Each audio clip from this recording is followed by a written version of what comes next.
Gapimni eshit Ivan bir nafas, tilagingni aytsang bas. Xohlasang $42 sovg'a qilaman. Balki senga mashina yo koshona kerakdir. Go'zallikda tengi yo'q bir jonona kerakdir. Tilagingni ayt Ivan, bajaraman barisin. Xohlasang yuboraman oldinga suv pariysin. Ivan shoshilib o'ylanib qoldi shu vaqtda, oltin baliq tutdi, bu ham bo'lsa bir baxtdi. Rus yigiti o'zini qo'lga olib bir pasda yagona tilagini baliqqa aytdi asta. Birgina tilagim bor, shuni bajarsang bo'ldi. Rossiya o'lgasiga o'zbeklar rasha to'ldi. Ketinglar desak ular hech quloq solmayapti. Ularning dastidan bizga ish qolmayapti. Shunday qilki o'zbeklar ketsinlar o'z yurtiga, borib qarasin ular paxta ipak qurtiga.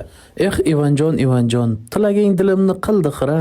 O'zbeklarni Rossiyadan chiqarishda iloji yo'q sira. Chunki qancha suvda suzib yugurganman, yelganman. Rossiyaga o'zim ham Surxondaryodan kelganman.